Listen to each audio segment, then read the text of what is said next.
안녕하십니까. 스피치가 스펙을 이긴다의 저자 공미정입니다. 오늘은 이계진 아나운서의 에세이 남자도 가끔은 옛사랑이 그립다 34번째 낭독 시간입니다. 읽어드릴게요. 작고 아름다운 고집. 법정 스님.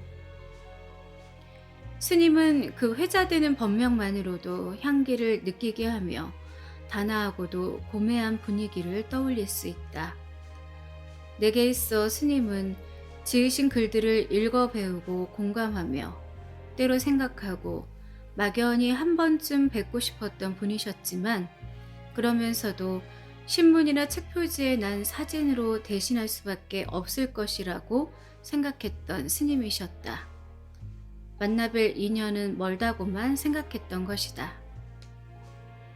그러던 어느 날 스님께서는 샘터에 실렸던 나의 졸문 한 편을 맑은 글이라고 칭찬해 주셨고 무얼 예쁘게 보셨는지 나와 아내에게 향적과 산매화라는 무거운 법명을 지어주시고 감당할 수 없는 사랑을 주셨다.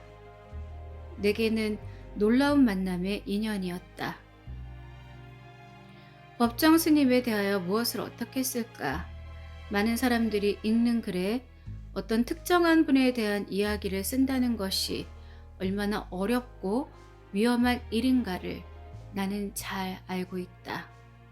더구나 이 사회의 한 어른이심에 마음의 부담은 더하다. 그러나 그분을 만나 뵌 몇 해 안 되는 세월은 그분을 용기 있게 이야기하기에 오히려 적절한 기간이라는 생각이 든다. 왜냐하면 아주 오랜 세월 동안 스님을 배웠다면 그 속 깊은 이야기를 모두 쓸 힘이 모자랄 것이며 아주 조금 배웠다면 아무것도 모르고 쓰는 셈일 터이므로. 나는 스님의 글을 통하여 삶의 진실을 느끼고 배운다. 누구나 그러할 것이다. 스님의 글은 읽는 이로 하여금 평범한 일상 속에서 자기 성찰을 하도록 작은 파문을 일으켜 주신다.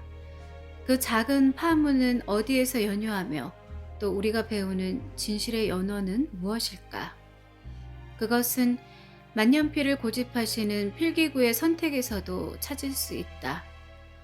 언젠가 스님은 만년필과 볼펜의 차이에 관하여 이야기하셨다. 즉, 만년필로 글을 쓰면 생각의 속도에 맞춰 글을 쓸 수 있지만 볼펜으로 글을 쓰면 항상 볼펜의 속도가 생각을 앞서가므로 거짓된 글을 쓰게 된다는 것이다. 스님은 변함없는 동심을 가지고 계시다. 세상 일을 커다란 마음으로 걱정하는 경세의 눈을 가지셨고 서양식 문화와 문명의 오류를 탓하는 문화문명 비판에 날카로운 이론을 펴시지만 우리의 마음을 위로해 주시는 포근한 마음은 천진한 아이의 마음과도 같으시다. 아내와 함께한 유럽 여행길에서 스님을 만나 뵌 적이 있다. 법련사 청학 스님과 함께 여행하시던 스님은 우리를 만나 이만저만 반가워하지 않으셨다. 파리 시내의 아기자기한 길목과 명소를 손수 자랑하시듯 안내해 주셨고 추억이 될 만한 장소에서는 꼭 사진을 찍어 주셨다. 부슬부슬 찬비가 내리는 날씨였으나 마치 신기한 것을 먼저 본 아이들처럼 앞서가시며 이것저것 설명해 주셨다. 그 전날 밤에는 스님 일행이 묵고 계신 파리의 임시 암자로 초대해 주셨는데 향기가 좋은 따끈한 녹차를 손수 다려 주셨다. 파리의 고가에 마련된 임시 암자에서 스님과 마신 녹차의 향기는 스님의 마음이 스며 있어서 더욱 좋았다. 파리의 암자에서 한국의 큰 스님은 팽주가 되셨고 청학 스님은 공양주가 돼 있었다. 스님은 큰 스님 소리를 좋아하지 않으신다.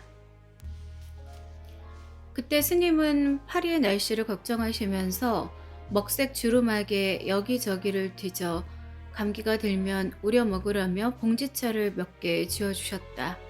그리고 마로니의 황금 단풍잎의 아름다움이 그렇게 좋으셨던지 청학 스님과 함께 파리 길거리에서 주우신 마로니의 열매에 대하여 이야기하시는데 꼭 새벽 숲속에서 알밤을 주워온 아이들처럼 즐거워하시고 신기한 듯 이야기하셨다.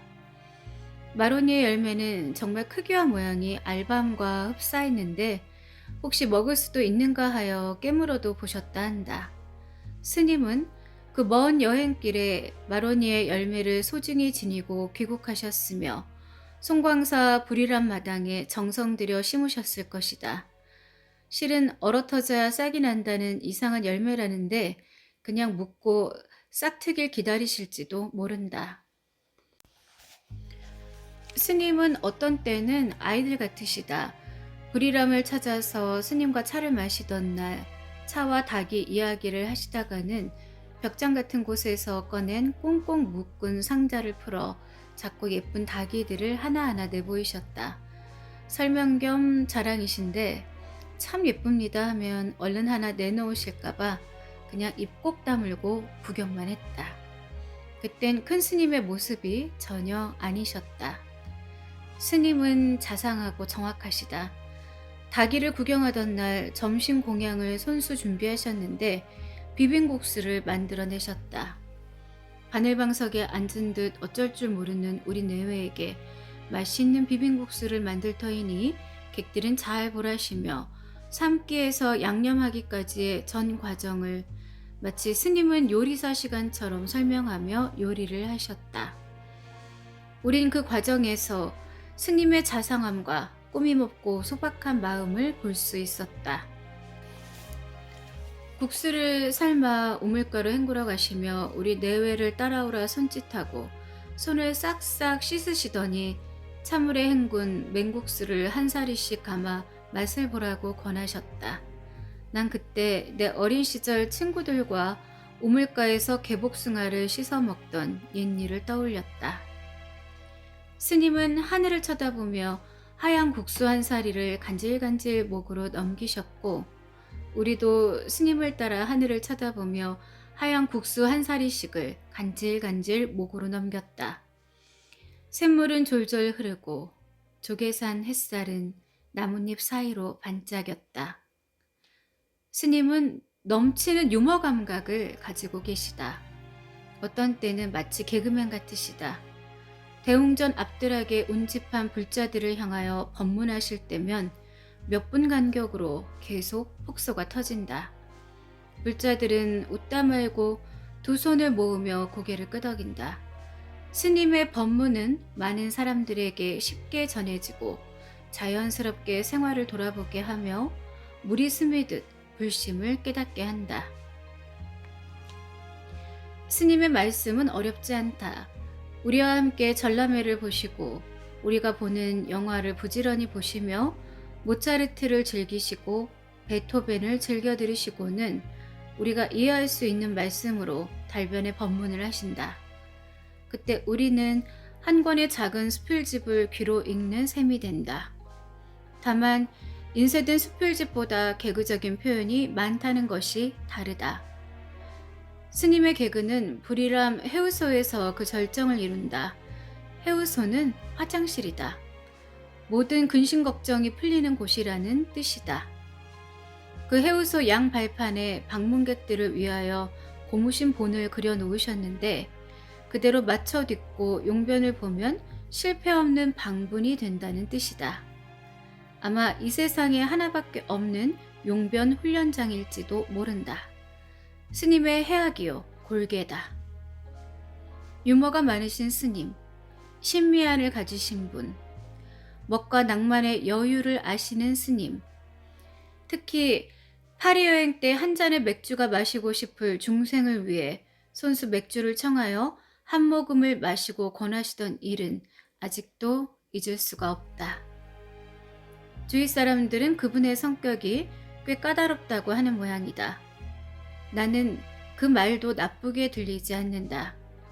스님에게서 그런 부분을 뺀다면 매력은 한결 덜할 것이기 때문이다. 나는 스님의 속가적 연세를 모르겠다. 물론 알려하지도 않는다. 모습에서 느끼는 초로의 세월 흔적이 보이기는 하지만 어디 그것이 스님의 연세일까?